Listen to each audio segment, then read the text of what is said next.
Сәлеметсіздер ме? Қостанай телеарнасының тікелей эфирінде бірінші студия бағдарламасы, оның бүгінгі жүргізушісімен Инара Барсағбаева. Маусым айының соңғы жексенбісі байланыс және ақпарат қызметкерлерінің күні. Қоғам мен әлемдегі тіршіліктің хабар ошарын халыққа жеткізіп, соңғы жаңалықтардан құлағдар етіп отырған тілшілердің кәсіби мерекесіне орай бүгін облыстық медиа форум өтті. Онда ақпарат саласының дамуы жан-жақты талқыланды. Бүгін біз студиямызға осы қонаққа медиа форумының қатысушысы, Гумилев атындағы Еуразия ұлттық университетінің журналистика факультетінің доценті және филология ғылымдарының кандидаты Қанат Әуеспайұлын студияға шақырдық.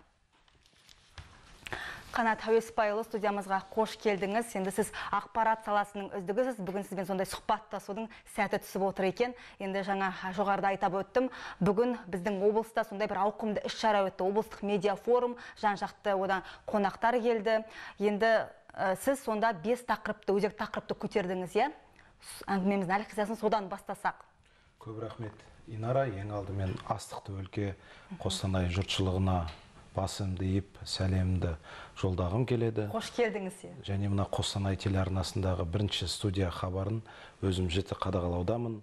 Енді қазір Отау ТВ арқылы да көріп отырамыз, барысын қарап отырамыз, көптеген жаңалықтар болып жатыр екен.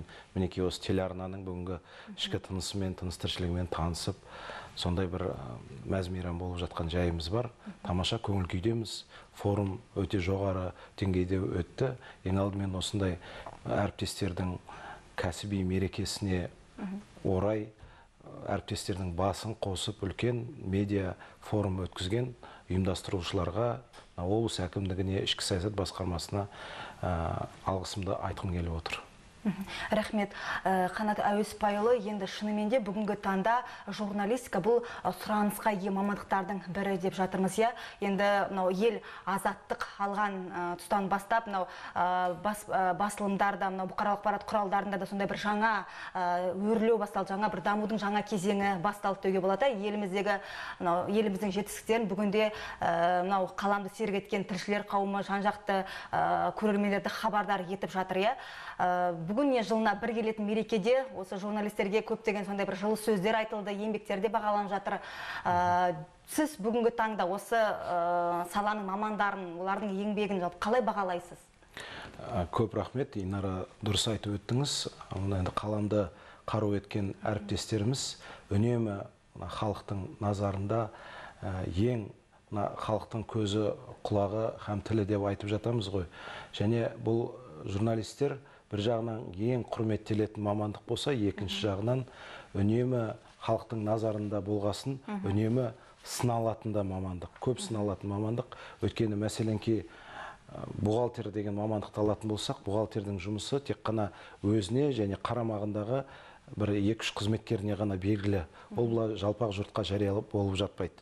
Ал журналистер экраннан журналистің жұмысы көрініп жатады, радиодан естіп жатамыз, газеттен оқып жатамыз. Сондықтан үнемі бізді өзімізді қамшылап, жұрттың назарында жүргеннен кейін ешқандай шалыс басуға, мүлт кетуге, қателесуге қақымыз жоқ. Сондықтан да бүгінгі таңда журналистика қандай да жағдайда болмасын, қандай режимде, саяси режимде болмасын, журналистика ең қадірлі мамандық деп айтар едім. Яғни ізденісте жүру керек қой? Үнемі ізденісте жүретін және өзінің тақырыбын таба білген журналист бүгінгі таңда ең қадірлі және ең қоғамның назарында жүретін мамандық иесі болған. Ол өте үлкен жауапкершілікпен қатар және зор мәртебе деп айтар едім.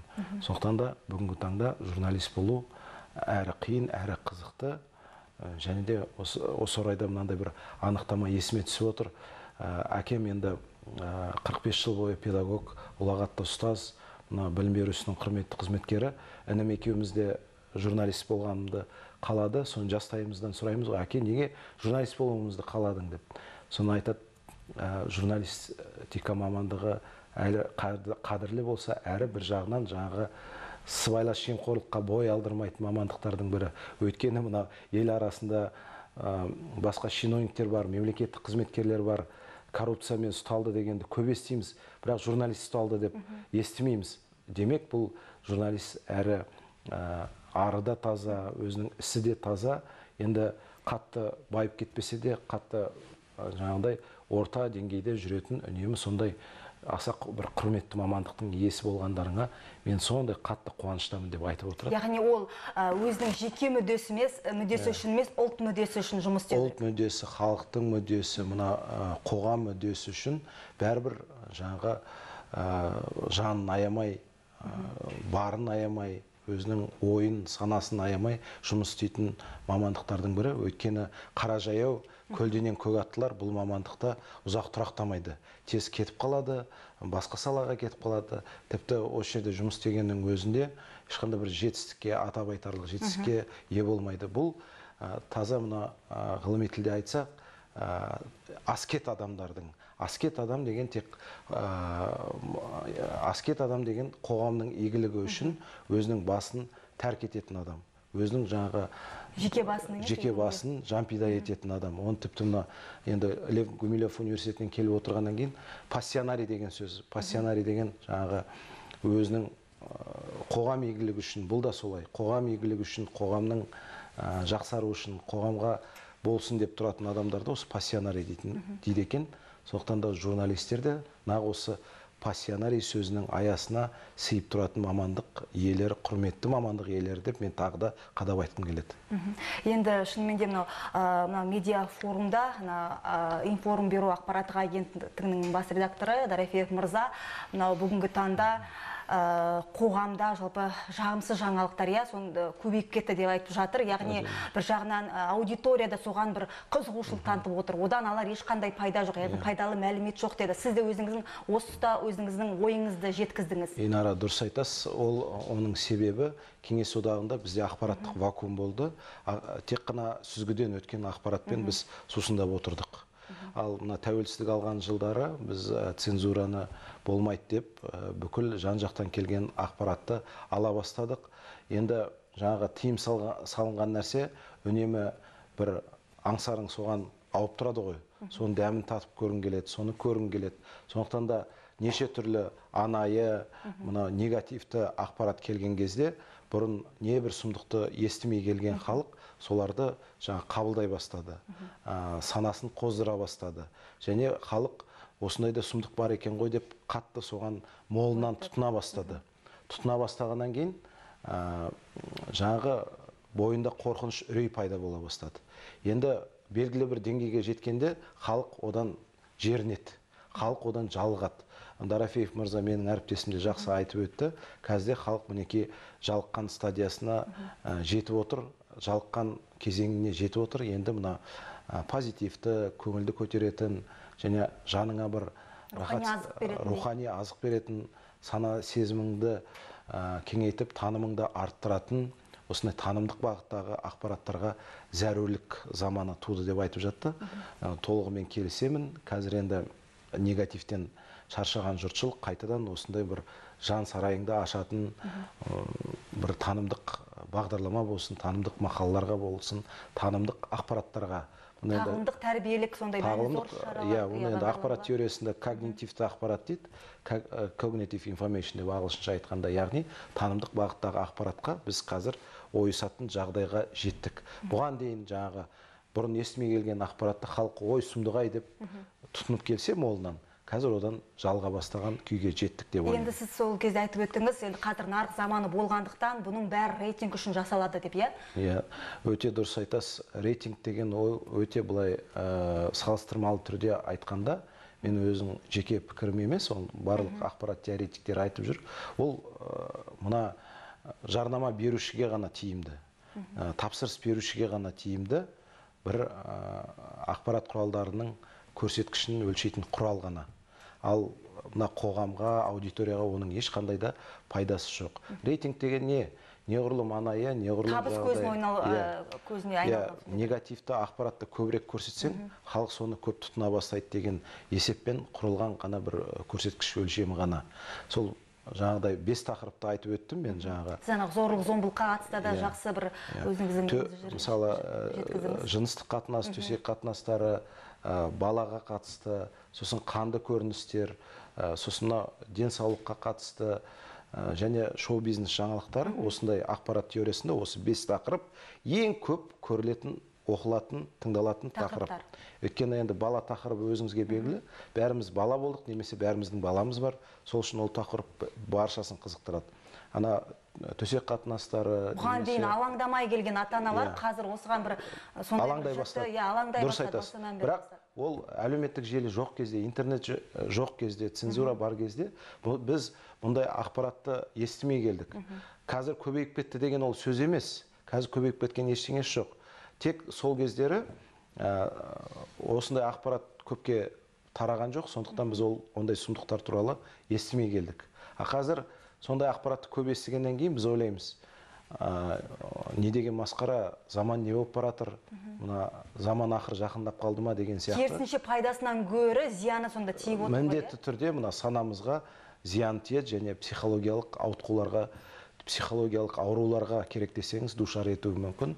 Бұл кәдімгідей дәлелденген нәрсе. Барлық мына тек енді біз мына тәуелсіздік жылдарының ширек ғасырынан аяқ бастық қой.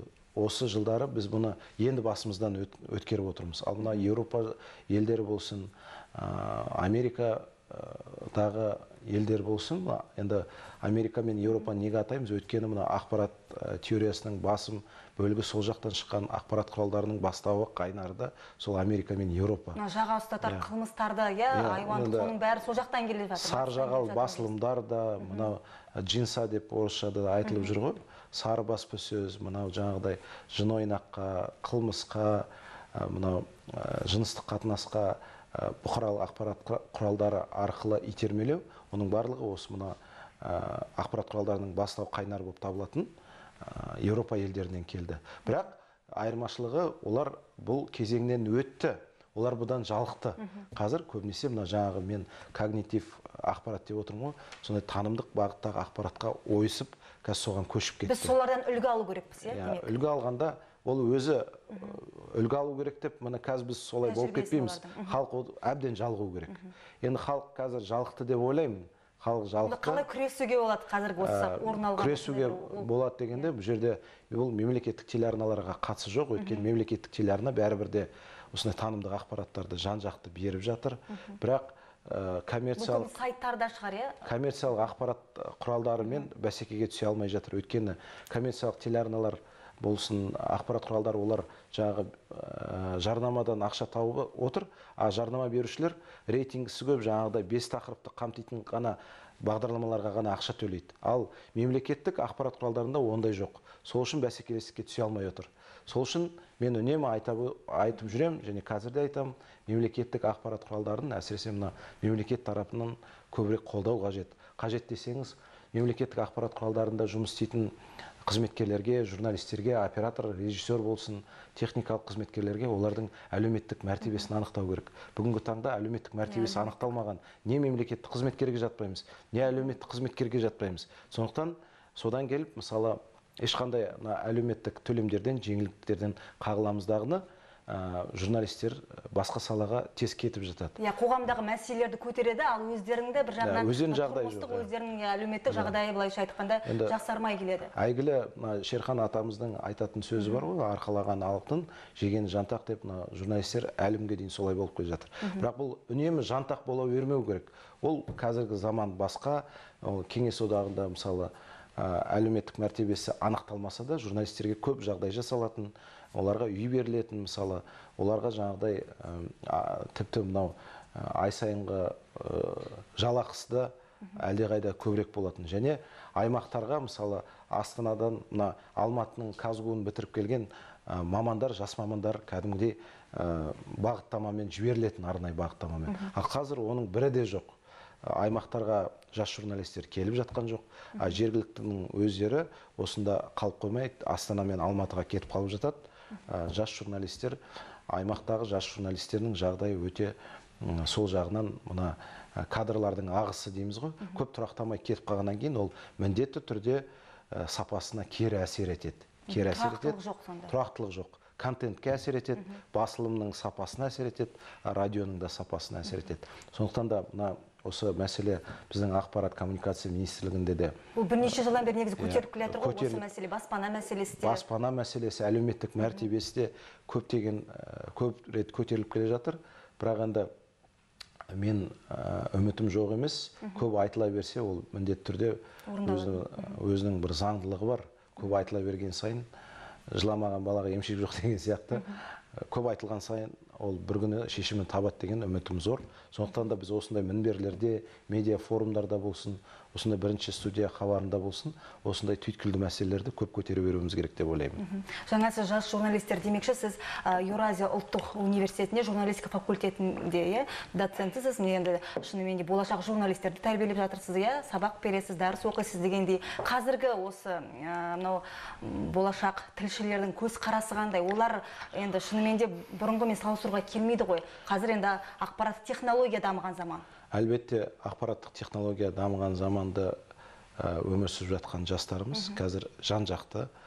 Олар түрлі гаджеттерді меңгерген, тұрған жерінен телефоннан тікелей эфирде хабар таратып бере алады. Ол жағынан бәрі жақсы.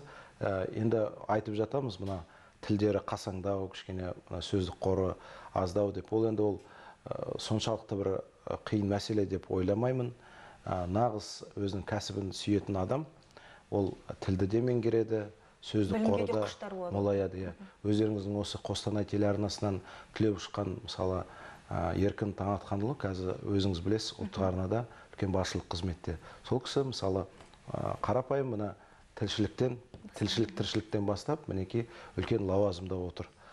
Жазған мәтіндері қандай керемет, сөз қолданысы қандай керемет. Сондықтан ол мамандығын жан тәнімен беріле сүйген адам, осы саладан мен болайыншы, осы саладан толайыншы, осы салада бір үлкен жетістіктерге жетейінші, биік белестерді бағындырайыншы деген адам, ол барлық үнемі ізденіс үстінде, жаңағы әңгіменің барысында айтып өттім ғой, басында, үнемі ізденіс үстінде және білімін толықтыру жағынан үнемі сондай өзін-өзі білімін жаңартып, толықтырып отырады.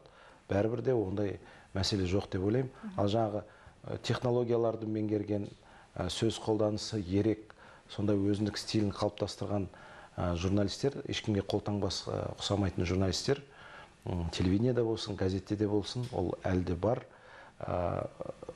Қазіргі журналистерге барлық жағдай жасалған деп ойлаймын.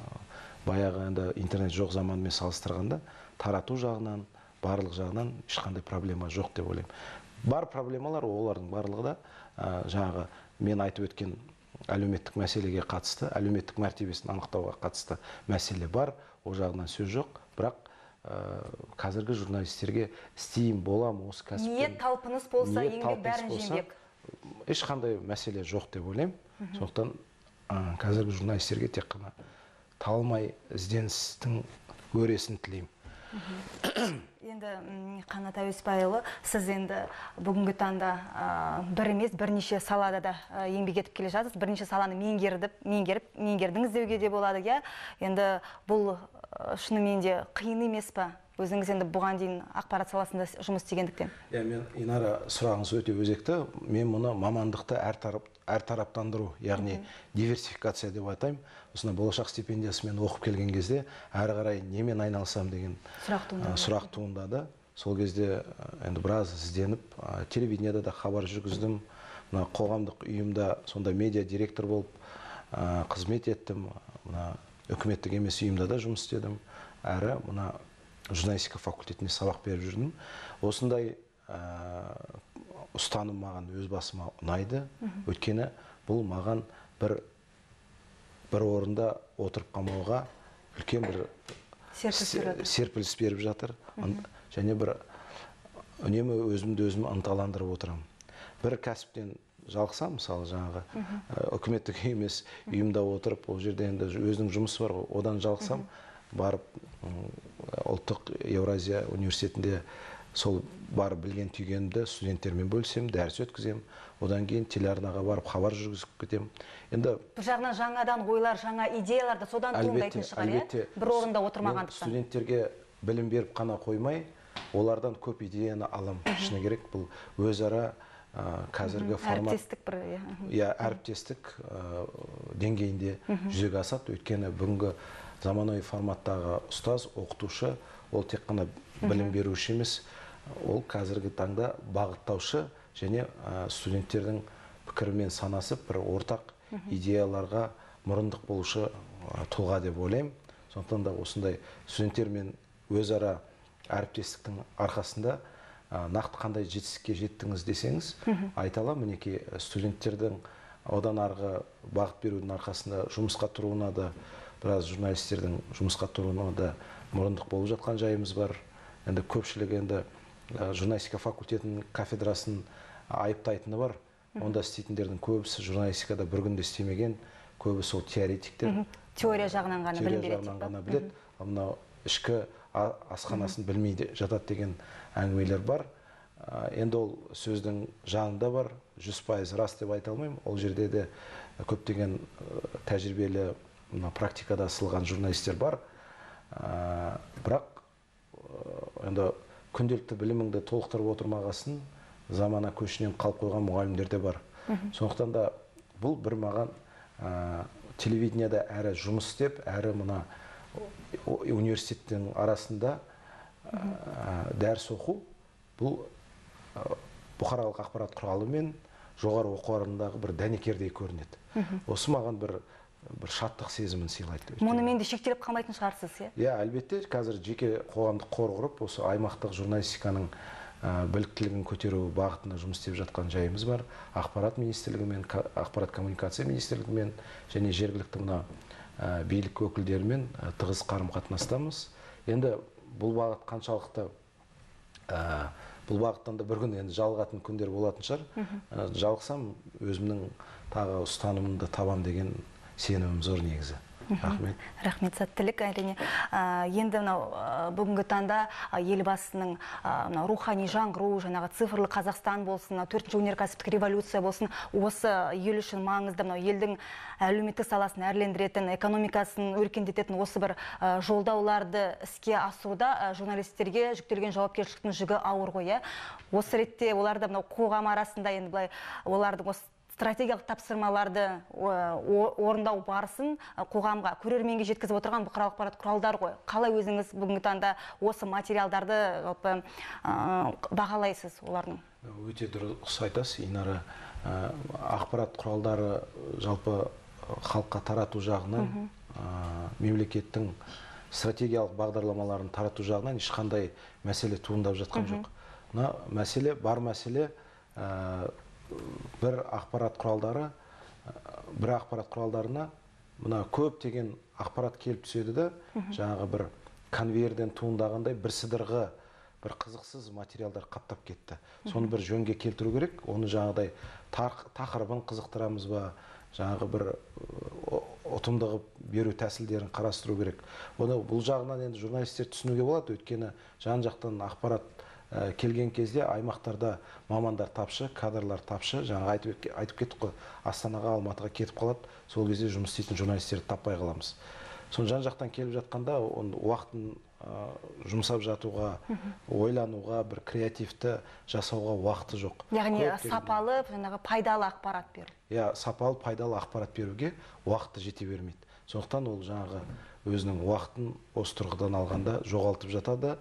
Ол контентке, сапаға кері әсерін тигізеді. Енді жасыратын жоқ қой, аймақтағы журналистер, әсіресе мысалы телевидениеда кешке жаңалықтар жүргізсе, күндіз 3-4 бағдарламаны жүргізіп, мысалы ол міндетті түрде сапаға әсер етеді. Ал олай істемейін десе, маман жоқ, істейтін маман жоқ. Мамандардың дені жаңағы Астана мен Алматыға, мегаполистерге кетіп қалады. Ол тек осы Қостанай облысына тән нәрсе деп айтпаймын, ол барлық облыстарда бар. Барлық облыстарда баршасы кетіп қалғысы келеді Астанаға, Алматыға. Ол неліктен? Ол жаңағы әңгіменің басында айтып өткен әлеуметтік мәртебесі анықталмаған. Егер аймақтарда журналистерге жағдай жасалса, үй жағынан бола ма, әлеуметтік төлемақылары бола ма, жаңа емделуге бола ма, енді медициналық сақтандыру бола ма, оны көптеген тетіктер бар. Жасалса, жаңағы біздің халықта айтатын сөз бар ғой, арқада қыс жайлы болса, арқа рауып несі бар деп. Егер де осы жұмыс орнынан нәпақасын тауып отырса, отбасын көгертіп отырса, ол Астана мен Алматы сияқты басқа қалаларға кетіп несі бар деп мен айтқым келеді. Яғни әлеуметтік жағынан осы мәселені бірінші назарға алу керек қой, сонда ғана жұмыс сапасы да жақсарады. Бұл да бір таптаурын мәселе, жылда айтылатын. Бірақ бұл жаңа айтып өттім ғой, бір тамшы тамған сайын тасты тесет, үнемі әртүрлі мінберлерден айта беруіміз керек деп ойлаймын. Инара, көп рахмет. Рахмет. Енді бүгінгі міне сондай бір медиа форум, сондай бір мәртебесі зор бір іс-шара өтті. Содан қандай бір түйін шығардыңыздар? Инара, дұрыс айтасыз. Бұл медиа форум әсіресе тек қана Астана, Алматы сияқты биік мінберлерден ғана емес, осындай өңірлерде өткені өте қуантады, өте құптарлық. Өңірдегі журналистиканың дамуына, масс-медиа саласының бір тас өрге домалауына үлкен сеп болады деген сенімдемін және үмітім зор. Алдағы біздің осы журналист әріптестеріңіздің кәсіби мерекесіне орай тілектеріңізде бар шығар айтар? Барша Қостанай өңіріндегі әріптестерді және мына енді Қостанай телеарнасы барша республикаға да таратып жатыр ғой. Барша республиканың журналистерін мен осы кәсіби мерекемізбен құттықтағым келеді. Қаламдарыңыз қарымды, пікірлеріңіз шалымды, ойларыңыз үнемі алымды болсын, қалталарыңыз қалың болсын, әлеуметтік жағынан әбден қорғалған болыңыздар, жақсы аттарыңыз шартарапты шарласын деген түйін сөз айтқым келеді. Қанат Әуесбайұлы, сізге үлкен рахмет айтқым келіп отыр. Бүгінгі өзіңіздің уақытыңызды бөліп, біздің бірінші студия бағдарламамыздың қонағы болып отырсыз. Әрине сізбен жүздесу, сізбен сұхбаттасудың сәті күнделікті түсе бермейді. Бүгінгі біздің көрермендер ақпарат саласы төңірегінде бүгінгі журналистика саласының дамуы бағытында қандай жұмыстар атқарылып жатқаны көп мағлұмат алды деген ойдамын. Сізге алдағы жоспарларыңыз бәрі де ойдағыдай орындалсын. Сәттілік тілеймін. Сізді де келе жатқан кәсіби мерекемен құттықтаймын. Көп рахмет. Рахмет. Құрметті көрермендер, бірінші студия бағдарламасы осымен өз мәресіне жетті. Сіздермен болған Инара Барсақбаева. Назарларыңызға рахмет. Аман сау болыңыздар.